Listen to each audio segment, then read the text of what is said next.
Good morning, students. We are today studying basic transportation engineering, in which our topic is railway gauge. So what is railway gauge? Railway gauge is a inner to inner distance between top flange of two consecutive rails. આ બે છે rails છે, એ રેલની આને ટોપ flange કહેવાય અને આ નીચેની ફ્લેન્જને bottom flange કહેવાય. સો આ બે ટોપ ફ્લેન્જ છે એના વચ્ચેનું ઇનર ટુ ઇનર ડિસ્ટન્સને શું કહેવાય? ગેજ. સો હવે આ ઇન્ડિયન રેલ ગેજ છે એ કેટલા ટાઈપ્સમાં ડિવાઈડ કરેલા છે? 3 ટાઈપ્સમાં. 3 ટાઈપ કયા કયા છે? ફર્સ્ટ છે બ્રોડ ગેજ, જેનું ડાયમેન્શન છે 1.676 મીટર. મીટર ગેજ, જેનું ડાયમેન્શન છે 1 મીટર. અને નેરો ગેજ, જેનું ડાયમેન્શન છે 0.762 મીટર. મતલબ એની ડેફિનેશન એવી રીતે લખાય. For example, for broad gauge, when inner to inner distance between top flange of two consecutive rail is 1.676 meter, then it is called broad gauge. Okay, so આ જે broad gauge, metre gauge અને narrow gauge છે એમાં સૌથી વધારે rail network આપણું ઇન્ડિયાની અંદર કયા હિસાબે લેડ કરેલું છે? બ્રોડ ગેજના હિસાબે. એના પછી 40% જેટલું નેટવર્ક મીટર ગેજ પ્રમાણે લે કરેલું છે અને સૌથી ઓછું રેલ નેટવર્ક છે નેરો ગેજનું. રાઈટ.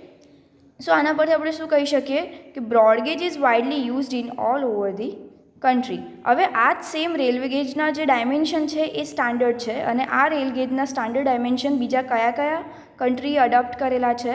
તો Pakistan, Sri Lanka, Brazil and Russia. હવે બીજા પણ સ્ટાન્ડર્ડ ગેજીસ છે જે other countries like UK, USA, China and turkey adopt કરેલા છે, જેનું ડાયમેન્શન છે 1.435 મીટર. તો ક્વેશ્ચન એક્ઝામની અંદર એવો પૂછાય કે ડિફાઇન રેલવે ગેજ, તો તમારે ડેફિનેશન લખવાની. એન્ડ એવો ક્વેશ્ચન પૂછાય કે explain types of rail gauge and where it is used, ક્યાં આગળ એ યુઝ થશે કયા ગેજ, તો એમાં શું લખશો? તો બ્રોડ ગેજ ફર્સ્ટ છે. તો બ્રોડ ગેજ ક્યાં યુઝ થશે? તો જે મોટી રેલ્સ છે જેમાં હેવી લોડેડ ટ્રેન્સ હોય છે અને બહુ વધારે લોંગેસ્ટ રૂટમાં જતી હોય છે, એ આખું નેટવર્ક હશે 1.676ના ગેજ પ્રમાણે. દેન મીટર ગેજ ક્યાં યુઝ થશે? તો મીટર ગેજ યુઝ થશે જસ્ટ નાના નાના ડિસ્ટ્રિક્ટને કનેક્ટ કરતા હોય એવે શોર્ટ રૂટ માટે મીટર ગેજ હશે. એન્ડ નેરો ગેજ કે જ્યાં આગળ normal rail network broad gauge માટે અવેલેબલ નથી જગ્યા, લાઇક હિલ્સ. તો હિલ્સની અંદર કેવા હોય? સ્ટીપ ગ્રેડિયન્ટ હોય, એટલે ઢાળવાળો વિસ્તાર હોય. તો નેરો ગેજ ત્યાં આગળ પ્રિફરેબલ છે, કેમ કે આની માટે આ થયું રેલવે ગેજ. તો રેલવે ગેજની નીચે શું આવે? સ્લીપર આવે, બેલાસ્ટ કુશન આવે, એમ્બેકમેન્ટ આવે. તો એની પહોળાઈ છે ને ઘણી બધી વધતી જાય. તો એ પહોળાઈ તમારી લિમિટેશન્સ આવી જાય એટલે શું કરે કે હિલ્સની અંદર નેરો ગેજ પ્રોવાઈડ થાય. ક્લિયર થાય છે? હવે ઇન્ડિયાની અંદર બ્રોડ ગેજ તો જનરલી બધી જ જગ્યાએ છે. હવે મીટર ગેજ ક્યાં ક્યાં છે? તો મીટર ગેજ ગુજરાતની અંદર જૂનાગઢ અને દેલવાડાની વચ્ચે છે અને યુપીની અંદર મથુરા અને વૃંદાવન વચ્ચે છે. સેમ વે નેરો ગેજ ઇન્ડિયાની અંદર ક્યાં ક્યાં છે?